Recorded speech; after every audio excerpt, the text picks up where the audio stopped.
Hi, welcome back to Stress Relief Simplified. I'm Danette, back here with you, and my partner Michael, who is about to introduce our next leading thought expert with you. Awesome. Thanks, Danette. Welcome back to the summit. I'm happy to introduce to you Dr. Patrick Ross Scott. He's Executive Vice President and Clinical Director of HeadsUp Guidance and Wellness Centers of Nevada. Additionally, Dr. Scott serves as teacher for the School of Permanent Spiritual Empowerment in Kona, Hawaii, where he teaches Huna, the collection of healing tools used by the ancient Hawaiians. Dr. Scott also serves as Associate Clinical Professor of Psychiatry in the Child and Adolescent Psychiatry Fellowship at the University of Nevada School of Medicine, where he teaches advanced clinicians in mental health integrative techniques to enhance their clinical practice. Former clinical social work specialist and clinical manager at the Emergency Department of Huntington Memorial Hospital in Pasadena, California. Dr. Scott is an internationally recognized thought leader in the arenas of stress management, unconscious mind integration, mental health, executive and leadership development, healthcare administration, meditation, crisis intervention, and conflict resolution between disparate groups. Dr. Scott, thank you for joining us today. Pleasure. It's nice to be here. Thank you for having me. Great. So first question, this summit's about stress, so let's just get right into it. Stress is such a big challenge for people. What can we do about it? Well, and I got stressed about being on camera and stressed to get here and stressed to be here. And we had a little hiccup with our sound the last time, which was stressful. And, the reality is that stress, there are two kinds of stress. And I don't know if any of the other folks talked about this, but there's distress, which is typically associated with negativity, that we're just like disease. There's distress. Well, there's a whole other type of stress called eustress, spelled EUSTRESS. And it really refers to the normal, happy, stressful things that we as humans engage in. Having a child is stressful. Getting married is stressful. Buying a house is stressful. And many people come into my office with many among the top 10 stressors, which include some of those things. And they're all very happy things that we think of are excellent and wonderful things that we want. And the body doesn't really know the difference. And so the body doesn't know whether you're almost in a car accident and you're startled or you're actually in a car accident. And so our body has a whole physiological structure set up to help us cope with stress. And I think stress management, at least from my point of view, is a daily activity that's just part of a good overall health regime. The second theme of this summit is we live in an overstimulated world, and I'm wondering how much of that, the technology and our devices, things like that, play a role into the Eurostress. Eustress, yeah. Eustress, yeah. My mom, I think about my mom. My mom died in 1984. She was born in 1913, and she'd be 100 years old today. And I think about her when I have my phone, and I'm on a device right now that I treasure, and I, need to have my computer and all my stuff. And the amount of available information, is doubling about every month. And so we are bombarded with so much information. And if you think about at least somebody of my age, or even somebody of your age or your children, we've evolutionarily developed into being able to handle and process more and more information to a point. I work with a lot of kids, a lot of teenagers who actually are losing the ability. Certainly handwriting's going by the wayside. They kind of look at me when I talk about handwriting, but also just social interaction. More and more kids are having trouble socializing with each other. They're retreating into video games. Now, video games actually, and I'm not going to be one of these people that say that video games are universally bad, but anything taken to an extreme. I had one young man who 20 hours a day was playing video games. Wow. His parents did not make him go to school. He stayed home where he was homeschooled, and he was so bright, he's not dead. He is so bright that he could knock out his schoolwork in an hour and a half, and then the rest of the time he would play video games. The trouble was that socially, as a 17-year-old, he was emotionally and developmentally like about a 9-year-old. He just didn't have social skills and was terrified. And was really kind of agoraphobic, was terrified to leave the house. And so we worked hard on what it was like to actually disengage briefly with the technology. And we started a program to help him work on his anxiety, because it was very all that stimulation, particularly for very bright folks, can be it's trance-inducing. I mean, we'll talk about trance and we'll talk about that from a meditation standpoint in a minute, but it is very satisfying, particularly for young kids. And my concern is that we're creating generations of folks that only know how to deal with the technology, and they're losing some of the social aspects of human experience. Mm-hmm. And isn't anxiety on the rise for kids? Like, isn't that one of the biggest, complaints about kids these days? Like, that anxiety is a big issue, wouldn't you say? Yeah, and if you think about it, I don't know that kids are more stressed or have more. Being a kid is challenging. Being a teenager is challenging. Getting through high school is always been challenging. I work with a lot of high school kids, and high school curriculum is boring. It's really not that exciting. It's certainly not as exciting as Zelda or Doom or any of the other really great games. Yeah. And still, there's a requirement that kids learn how to read and write and do basic things. What's changed really is the pressure to perform, and also bullying to bring it in has taken on a whole new, I was bullied as a kid. I was the nerdy kid, not surprising. And, we handled it, and I'm not advocating violence, but we handled it with, just us. Now kids are being, bullied online, and people are horrible things. I mean, that you can't even imagine are going out on Facebook and social media, where kids are being called different things, and completely untrue stories are being told about them. And, this platform, and I'm a big Facebook user. I'm going to put this on Facebook. Everybody can watch this interview on Facebook. So I'm not saying that there's anything wrong with it. It's just that it's a different world now in terms of managing our stress and staying healthy and happy. Sure. Yeah, for sure. Wow. So as a therapist and educator, what particular modalities do you like? Well, I'm a therapist, so, I have at least 20, 25 years. I'll tell you, I celebrated my 40th year as a counselor. I know I don't look that old, and you're supposed to say no, you don't. You look like I'm 1,000 years old. But I was, on my first job, I was a band camp counselor when I was in high school. And so from there, I got a degree in education, and I went to, social work school and became a social worker. And then I got a PhD in clinical hypnotherapy. And so for 40 years, I've been doing all different kinds of education and training and teaching and doing therapy. And so I had the great fortune of having 20 to 25 years of Western psychotherapy training in terms of cognitive behavioral therapy and lots of Western types of modalities. And then along about, I suppose the early 90s, I started getting into hypnosis and past life regression. And I mentioned offline that I had done some yoga therapy on me because I was too smart to just talk about my problems, and it was awesome. And have really learned, as you read in my bio, for 10 years, I worked in an emergency department in LA County, and I was the psychiatric admissions person. And so I saw from birth to death the worst and most horrible things that people could do to each other, and it was a wonderful learning experience, and it taught me a lot about the human condition. And I learned then really that we have a soul, that we have a spirit that transcends our physical body. I was witness to well over 1,000 deaths. I was present for well over 1,000 deaths. That actually was documented because I was asked to be an expert witness in a major crime trial in Los Angeles at the time that everyone's heard of.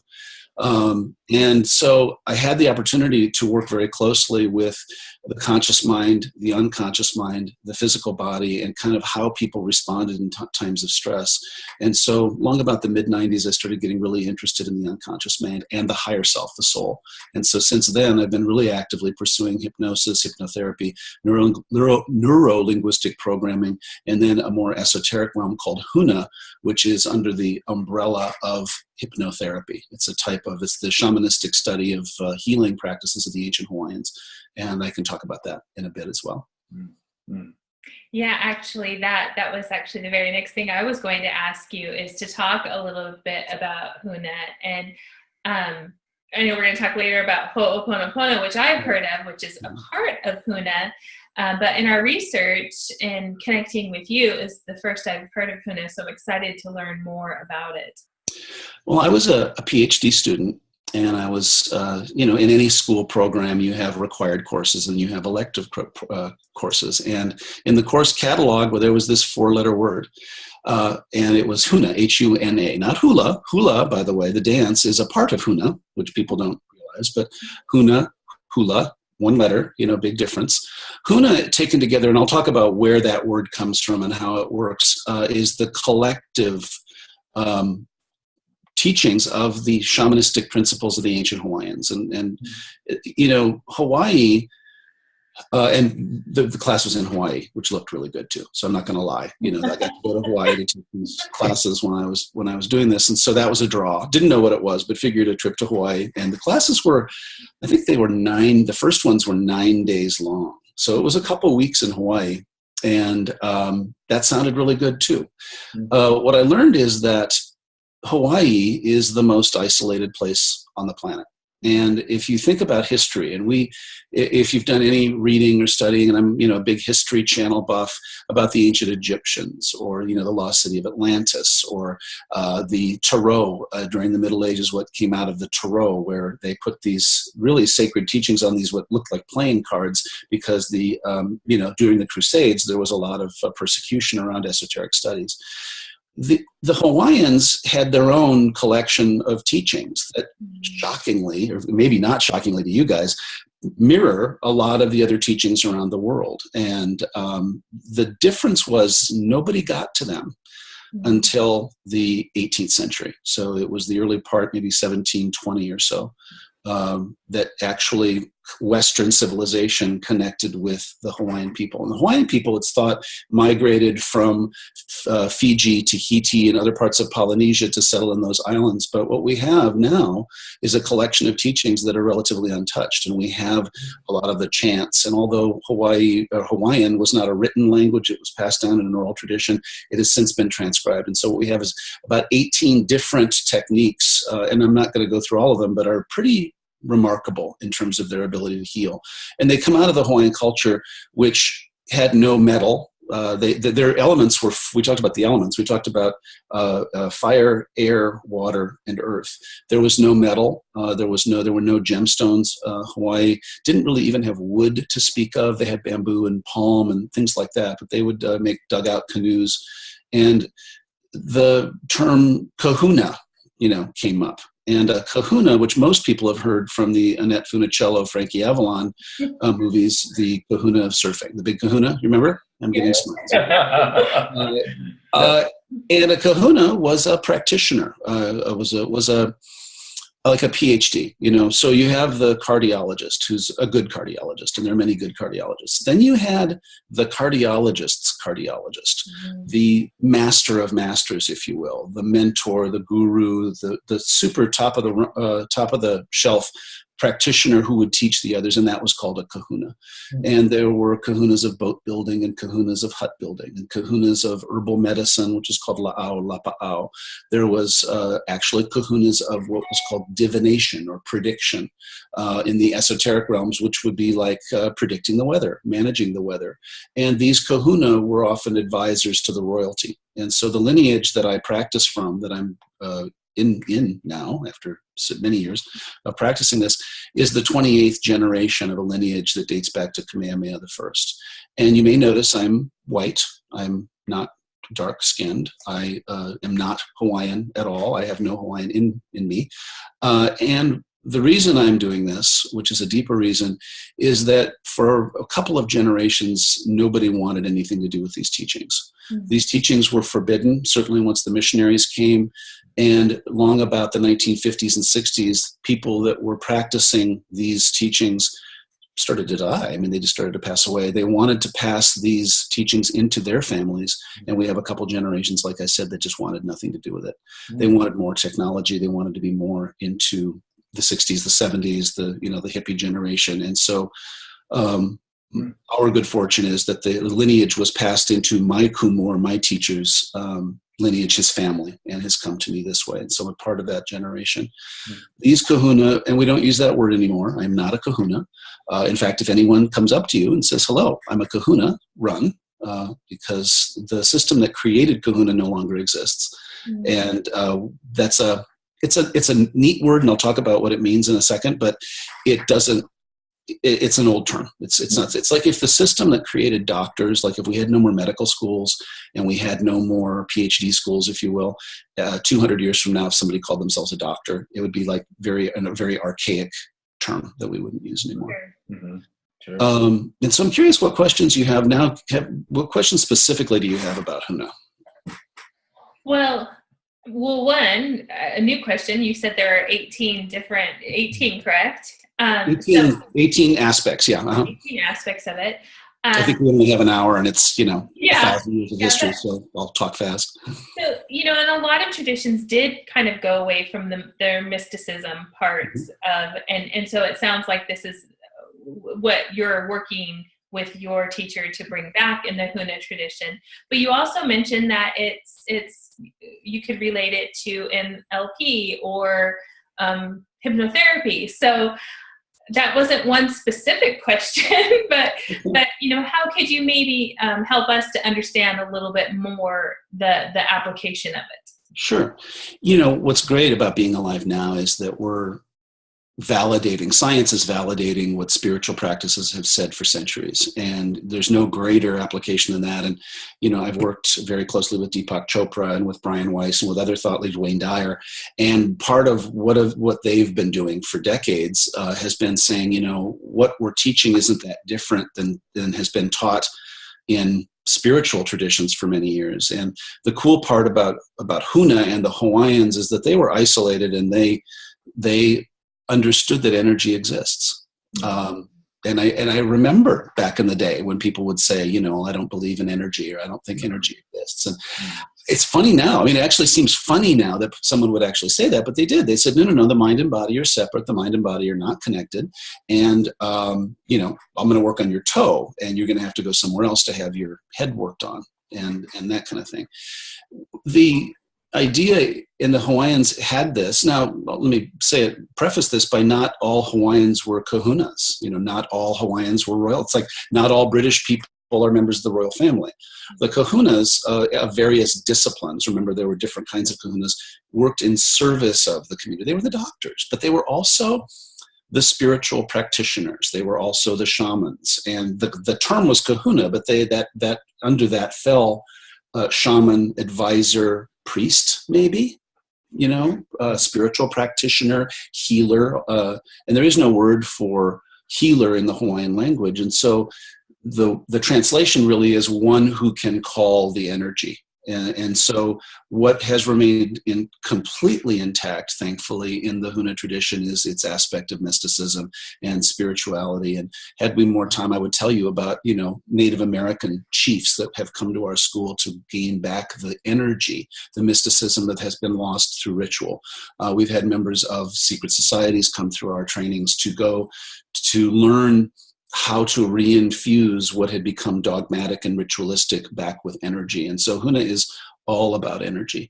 The word Huna, it literally means secret, like shh, it's a secret.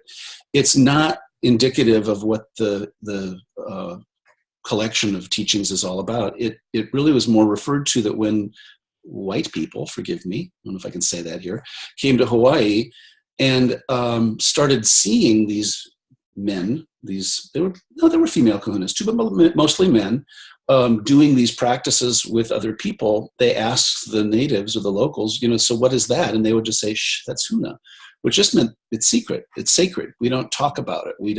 And if you think about all the religious traditions, and like yoga, Huna is not really a religious tradition at all. I'm Buddhist. I've been practicing Buddhist, but I teach Huna because it's a collection of healing arts and sciences. Many things about spiritual life were hidden, or they were secret, or they were ritualized, or they were not spoken of. And in Hawaiian, there are chants that I could do for you, for example, and I would say certain words that I would have to whisper because they're just sacred. They're not stuff that we go around talking about. And so out of respect to the tradition, we have certain words that are said in private among people who are in the know. We have other words that we say in public, and that is not unique to the Hawaiian culture, which I thought was really fascinating. Recently, I was reading a book, and I'm fascinated by ancient Egypt, and I was reading a book on actually a channeled life. I'm a past life regressionist, and I'm always interested in what learnings come through from channeled material. And the word in Hawaiian for benevolent parental spirit, higher self, soul, connection to all that is aumakua. Aumakua, Aumakua. And I'm reading this book, and in the translation of the ancient Egyptian, the word for higher self, totally benevolent, trustworthy spirit is Aumakuha, exact same spelling with an H. Now, we don't know if the word was anglicized. Obviously, we're not clear on how that works. But to me, it's amazing how separated by about as far of the planet as you can get, Egypt and Hawaii, had a similar word for a similar thing. And that just kind of helps me understand that, you know, we're super connected, and this stuff is not new. It's not revolutionary. It's just that we're telling the truth about the power that is in energy, and that energy is not weird. My favorite line when people say I don't believe in energy, I don't get to use it very often, is I don't believe in gravity either, but my body doesn't seem to care. It's true. Gravity exists. Electricity exists. I may not understand it, but the idea in the Huna tradition is about mobilizing. The reason why they didn't talk about a person being a healer, they didn't believe that the power was in the person. They believed that the energy exists and it's around us, and we have access to it if you know how to facilitate it. And so a practitioner like me is considered more to be a tour guide and a facilitator than, you know, this all-powerful being that brings down the thunder from the heavens. It just wasn't thought that way. And the client, you know, the person going through the process also believes that they have the resources to heal themselves. And so there was no word for healer in ancient Hawaiian. Yeah. I don't know if you're familiar with Reiki as I am. Yeah, in fact, I've studied it. I got to the Reiki master level. And there is an aspect of symbology in the Huna tradition that mirrors Reiki very much. And whereas in the Reiki tradition, the drawing of the symbol is very specific and it's very necessary, the symbology, there are 36 symbols in our particular lineage that have all different translations of basically the divine feminine. So, you know, the idea is that source exists, and they called it source, the word for source. They didn't use the English word. And then the first dichotomy was male and female, just like yin and yang, very similar to the Chinese tradition. And the belief was that the energy that translated into healing on the planet, bringing down onto the earth, was the feminine energy. And we've heard so much, thankfully, in recent decades about the divine feminine. The Hawaiians were already there. And then a transliteration of the energy through these symbols, like Reiki, for specific purposes. And so it's quite a surprisingly advanced and well-organized set of tools. Mm-hmm. So I might be jumping ahead a little bit here, but so is Ho'oponopono, I want to ask you a little bit about that as, I don't want to know if legend's the right word that I've heard about it, but is that one of the 18 practices? Yes. So Ho'oponopono, ho'o in the Hawaiian language means to make, H-O apostrophe O. Pono means to be right, or to be aligned, or to be congruent. And so if you and I are having an argument, or you and I are not seeing eye to eye, our job would be to get pono. And they say this to kids now that are learning Hawaiian in the Kamehameha schools: you guys need to go get pono, which just means you need to go settle your differences, don't fight, there's going to be no violence in the school, go get pono. And although the Hawaiians, and if you know anything about Hawaii at all, you know, there were many kingdoms and many tribes, and 3 kingdoms ultimately that were united by King Kamehameha. The reason why he's called King Kamehameha the Great was his path was to unite the Hawaiians so that all of the islands were one kingdom. And that didn't happen without some conflict. And so I'm not going to sit here and say that the Hawaiians were peace-loving, that they never fought with each other. They did.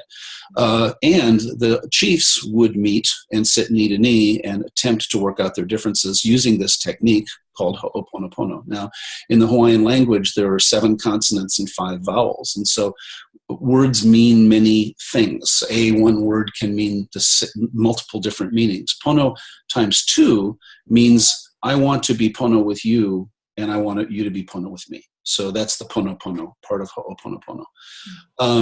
The practice is really based on forgiveness. And there was a practitioner in the 20th century named Morna Simeona, who was a kahuna who made it her life's work to spread Ho'oponopono. She actually taught it to the United Nations. And there's a joke that says, well, I guess they're not doing so well, or our planet is not doing so well because we haven't learned this practice. But she taught it, and then she taught also a man named Joe Vitale, who is still alive, who's made a more popular case for what's called the Ho'oponopono prayer. And you have to say it all Ho'oponopono every time in the Hawaiian tradition. They don't do acronyms or abbreviations. And there's a site that we go to, and I'll say it, and it's just kind of funny. It's Pu'uhonua Oho Now. And I can say it now. 10 years ago, I would go, that place that we go. And when I would try to abbreviate it or shorten it, isn't there like a 3-letter acronym we can do for that place? They were like, oh no, you don't see the whole thing. It means something completely different.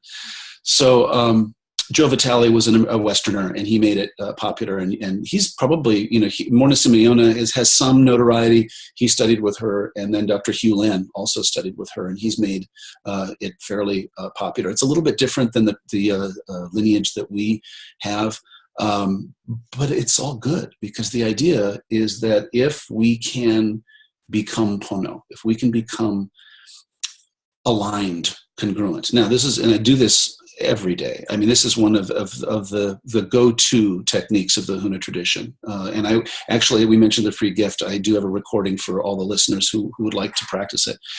The idea is, I'll tell you what the idea is now, because I have folks come into my office and they've had a bad divorce, or they've had been betrayed by someone, and I'm going to say this, you can edit it out, but there's an F word that people use that exists in nomenclature, and it's not forgiveness, but people are so charged up that when I broach the subject, because a lot of their dysfunction or a lot of their despair has to do with their anger at another person, they use forgiveness as the F word.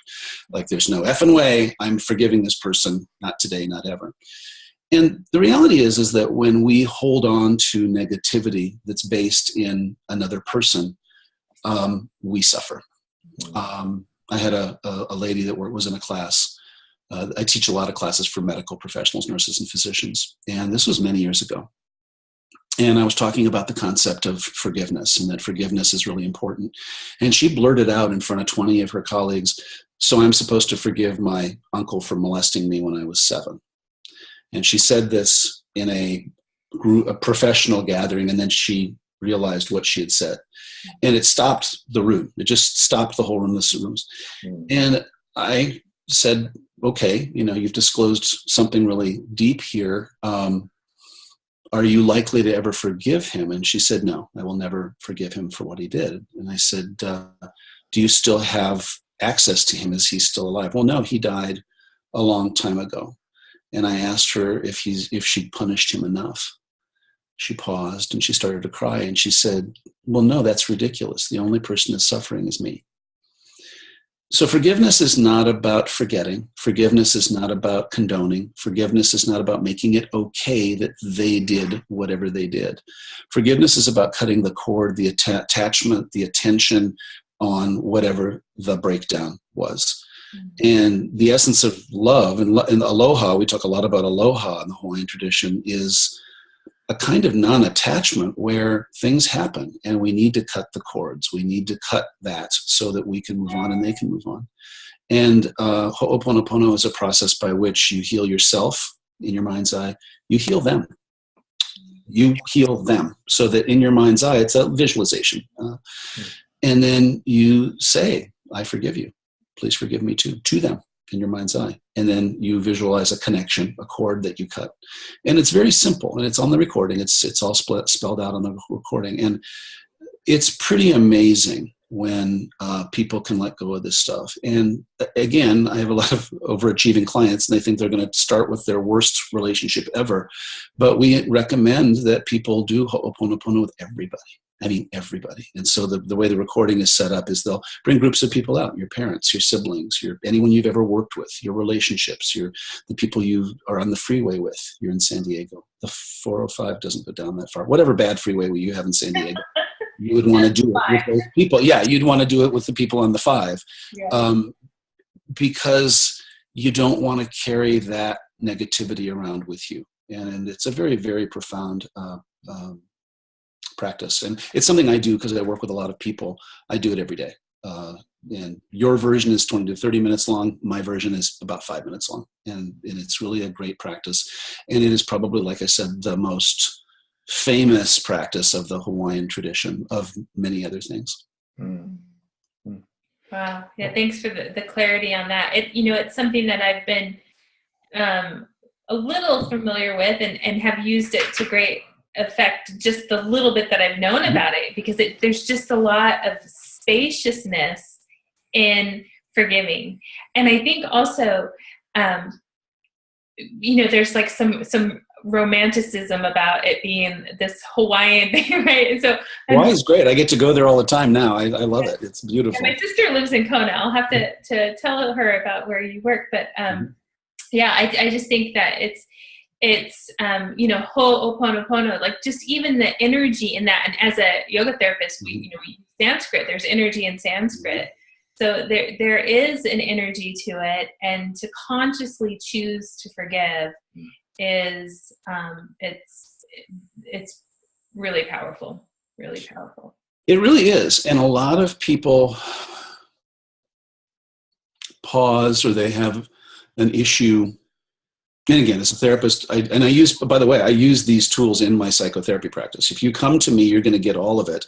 And I use whatever I can because I want people to get better. And again, when you talk about, and I'm not sure if we said it on this program or offline, we have negativity. You can't have the negative without the positive, and the positive without the negative. That's the whole yin-yang thing that the Hawaiians believe in as well.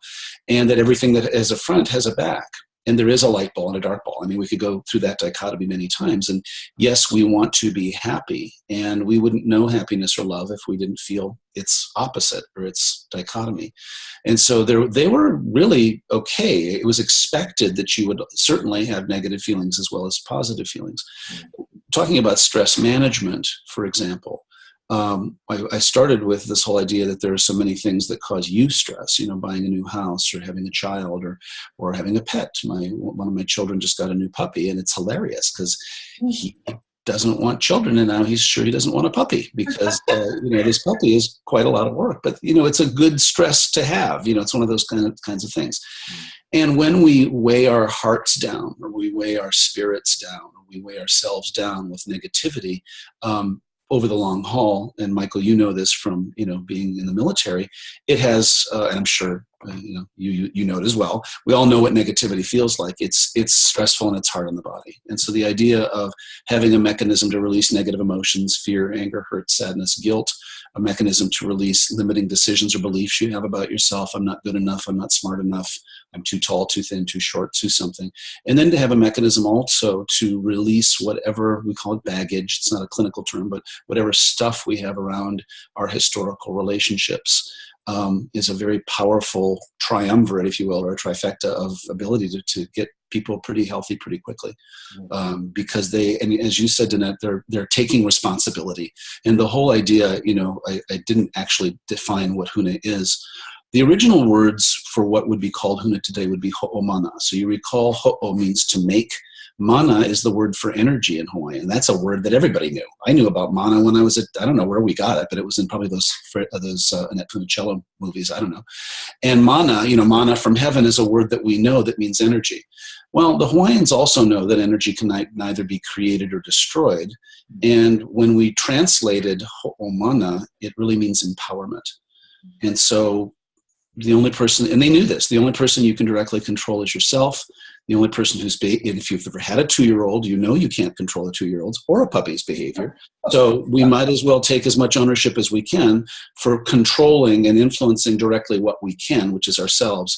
So they really believed not so much that you'd go to the kahuna and get slapped on the forehead and spontaneously healed, but that they would say often, and dream interpretation is a big part of huna, they would say, have the initial consultation and say, go have a dream about it. You're really, you're struggling with this, go have a dream about it. And then they would come back and the kahuna would interpret the dream and they would talk about why they were calling this into their life. And so the idea of cutting the cords and releasing these people who, and by the way, living or dead, a lot of people come in and they say, I've not resolved over my grandmother's passing, is a great way to cleanse, to be clean and to be free. The only time we say to not cut the cords is if you have an infant. And it's a mother's and a father's personal thing, but we advocate even small children, 3 or 4, because you want to see them as new.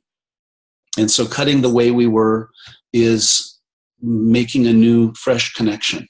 And again, that's another misnomer. It's not cutting people out of your life. It's just to say, whatever we've done up until this point, I'm cutting that. I don't want that anymore. I want to have a fresh perspective on you. I want to have a fresh relationship with you. And so whatever's in the past, we're going to let go of right now. Another question that comes up is, do you need permission from another person to do Oponopono? No, because it's happening up here, which is funny, because people will say, she won't forgive me. And I'll just remind them, it's up here. This is your representation of grandma. She will, trust me, she'll let you go. This is all very fascinating. I wonder if now is a good time to actually go through it. Well, we're not going to go through that because that takes too long, but I'm going to teach you a technique that is also a meditation. It's about not even 2 minutes, but what we've learned is we've had a lot of special forces people, Michael, you'll appreciate this, come to our class in Kona, and they've learned this particular technique. It's called hakalau. And hakalau literally means to spread out your consciousness, if you will. I could translate it more literally than that, but it literally means to expand your awareness. And if you have, the other mystery is sometimes people say, oh, well, I don't go into trance easily, or I'm not hypnotizable, and that comes up. And the reality is all of us go in and out of trance all day long. If you've ever driven somewhere on the 5 in San Diego and not known how you've gotten home, you were in trance. If you've ever read a book and don't notice the passage of time and you're so engrossed into the book, that's trance. If you've ever watched a movie and, my gosh, 2 hours went by and you were so engrossed in the movie, that's trance. And so this idea that we have people that can't be hypnotized, we have people that won't. I mean, we have people that just won't allow themselves to relax. This came up around hakalau, and hakalau is a very purposeful, conscious procedure. So what I want you to do is, and I'm going to sit a little bit more upright, I want you to find a spot, and I'll do this as well, and you're going to sit straight up and look straight ahead, and then raise your eyeballs, not your head, so don't do this, but I want you to just raise your eyes to about a 45-degree angle, looking upwards. And just breathe normally. When we do this in class, I'd have you take some ha breaths and I'd have you relax, but you guys are quick studies. And so just notice as your breathing kind of becomes normalized and you're just taking nice, full, deep breaths. Begin to notice as you focus straight ahead that there is a peripheral vision that wants to happen. Notice that you can actually, even though you're keeping your eye absolutely laser focused on the thing that you're looking at above you, that you can begin to expand your peripheral awareness out to probably past 180 degrees. And so what I'd like you both to do, and it'll look funny on the camera for the viewers, is I'd like you to just put up your hands on either side and begin to see how far back you can see. And I just wave, and I do this in class and people think I'm nuts. And I would like you to, don't look at the camera, but I want you to see just how far back you can stretch. Go ahead and put your hands down. And then what I'd like you to do using the power of your imagination is, you've seen what's behind you. You've been in that room before. You know what's behind you. So what I'd like you to do is just fill in the gaps. Your unconscious mind already has an imprint of what's behind you. And I swear my mother had eyes in the back of her head. She could know, man, she would catch me doing stuff. And I think she knew hakalau because she absolutely could see behind her. All right. And then when you've filled in all of your gaps, go ahead and just bring your awareness back to the present, back into the room, and then bring your eyes down and go ahead and look at me and clear your screen, both of you. Okay. Now, how was that? Good. How are you feeling? Good. Yeah. Good. Nice and... Yeah, I feel more, like that there's space behind me. This is used, so we would have these Rangers and these Green Berets and these Navy SEALs in the class, and they would say, well, we taught this, they didn't call it hakalau, they just called it peripheral awareness. And it was part of the training, because if you think about being a Navy SEAL, you've got to literally see all around you. And if you think about being a good driver, you know, you want to use Hakala, because have you ever done this where you're at a stoplight and the lane to your left starts to move and you start to move even though you're not supposed to go? This is your peripheral awareness, right? And the idea is this is something, Hakala was called the walking or waking meditation of the kahunas. Is the kahunas were aware of their surroundings, you know, in nature, you know, hearing nature, hearing the sounds of nature, being aware of everything that they could see and hear and feel and experience and feel energy, right? And so this is called the waking meditation of the kahunas because you can do this at any time. And I use it particularly when I'm skiing. I use it when I'm hiking. I use it at all times. I use it when I'm teaching. I'll have a room of 100 people and I don't want to be focused. The opposite of Hakala would be called foveal vision, where you get real tunnel vision. You are closing yourself off, perhaps maybe to concentrate on the written word in front of you. Hakala is a more expanded awareness. It also is a wonderful meditation tool for you to have because you notice your breathing calmed down, your heart rate balanced out, your blood pressure probably calmed down. And it's just easy, and it's something you can do. I have to remind myself to do it because I can get pretty tunnel vision sometimes, dealing with, as we were talking about, all the information and all the technology. And if I had my phone here, I'd grab it and look at it because it's all like right there. And so this is a wonderful technique, very easy, doesn't require special equipment, it's free, no special hat, no costume, all day, every day. Try it when you're driving, try it when you're hiking, when you're walking. I don't know if this happened to you, but I travel a lot and I'm in airports a lot and I get run into by people, you know, on their phone. Boom, you know. Yeah. And so it's super simple, it's effective, it doesn't take that long, and you know, you can do it anytime, anywhere, it seems like, right? Traveling and remind yourself, you know, just remind yourself to do it. And again, people, because I do a lot of, you know, hypnosis and other kinds of things where I do send audio tracks like the Oponopono one, and those are not to be done while driving, you know. Yeah. You see them at the very beginning of the gift. So yeah, they're not to be done while driving. That's a whole different thing. But Hakala you can do while you're driving. I'd recommend it. It's a great way to. And I think the value of it that I tuned into is that, and you've said this multiple times, and many of our experts have. It's stress is that state of contraction, and it's the state of expansion where we heal or where we de-stress. Right. So that simple 2-minute practice opened, like you said, it opened our energy, but it expanded from a state of contraction. So that's, you know, it's just been a consistent theme. Well, and I think, you know, and I haven't had it, obviously, because you haven't put them out here. I'm going to watch every single one of the experts because I have a lot to learn myself. But I don't teach stress management as an episodic or an event-based thing. You know, stress management really is a day-to-day incremental, you know, what you eat, your thought patterns, how much you sleep, how much hydration you have.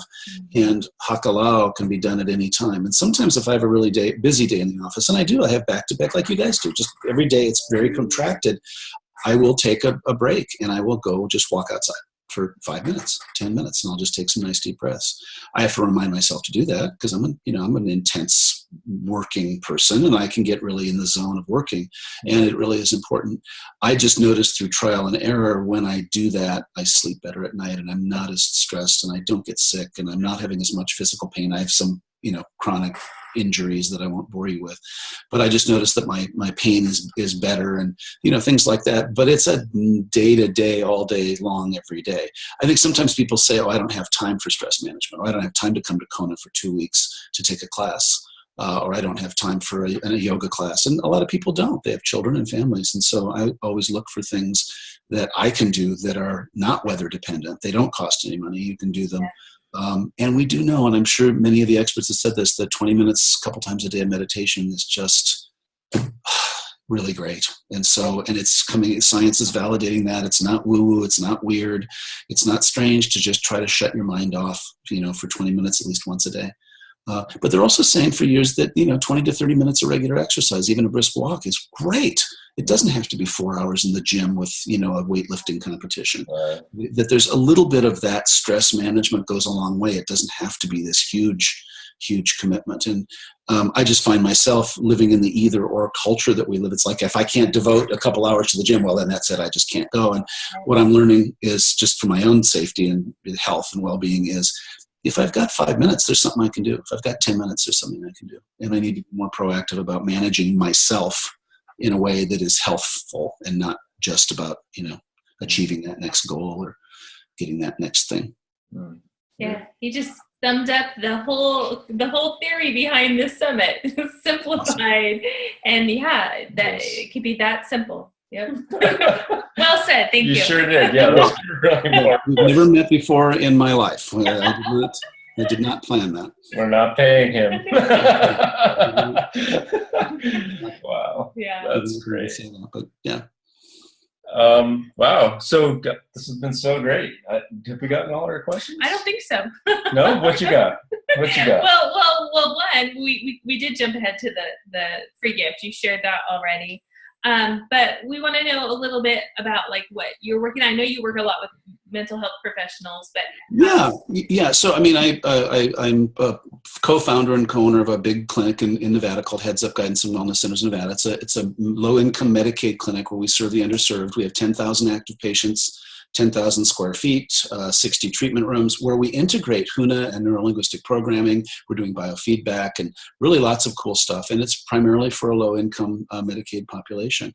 I work at the medical school at the University of Nevada, is teaching child and adolescent psychiatry fellows some of these techniques. And help to, my whole purpose is to demystify this stuff. I just think that we do ourselves a disservice when we go, oh, that's just too woo-woo, or oh, I can't do that, or I don't want to wear a thong, whatever. It's so I work largely with physicians. I'm a leadership development coach for Billings Clinic in Montana, working with their physicians, not so much on integrative medicine, but specifically around leadership development and leading from a whole leading perspective. I've done research, on various things, and I've published a number of articles on mental emotional release therapy, which is a neurolinguistic programming technique, and look forward to validating that stuff. Because if you think about it, the research on EMDR, if you know what that is, or even cognitive behavioral therapy, there are other therapies out there. It's just there hasn't been time or money put into research to validate them. Acupuncture is coming up. Certainly yoga has been proven. We're starting to realize that hypnosis was around with Freud. I mean, he did hypnosis. And cocaine, apparently. But he and Carl Jung were very much into hypnosis because they understood the value of integrating the unconscious mind. And so all of the work that I do is geared ultimately, whether it's clinically with patients or teaching physicians or leaders, to demystify, destigmatize, and help people empower themselves to be the best versions of themselves that they can be. And it's not hard, and it's not a big deal to just try different things. And I will say there is, from my experience, no one size fits all, no magic pill, I wish, gosh, if I could just slam me on the forehead and, you're healed, I'd retire and write the book. But it would be a lot less fun, I think, because people are different. Some people don't really take to it. Like, I work with a lot of kids with ADHD, and telling them to sit down and meditate, not going to happen. So we find other ways, to help people with differing preferences to heal and to get better. Right. Yeah. And that's why, we have 23 approximately experts with completely different, even though there's all the crossover, everyone has a different perspective, a different approach, because there isn't a one size fits all. And that's why you try all of these practices and find the one that resonates with you. But one of the reasons why we were happy to have you is because we were familiar with Oponopono and the power of it. So thanks for all of the depth. You definitely are a history buff. It was very fascinating to hear all of that. And any last words of wisdom that you have for? Well, no, I'm so thankful for this summit. I'm so thankful that you invited me to join you. I'm happy to, contribute and help in any way I can. I look forward to watching and learning from all the other experts, and I wish you all the best. Yeah, thanks so much. How about you? Any final words? Thank you, Dr. Scott. And for our participants, I want to just encourage you to continue listening, because we keep having these aha moments with every expert. And I know you're seeing the common links, the common thread between all of them, and a lot of tools for your toolbox. So definitely use these tools. And like Danette said, practice with the ones that resonate with you. So we'll see you back here on the summit tomorrow. Again, Doctor, thank you so much for joining us. Thank you. Pleasure. Bye, everybody.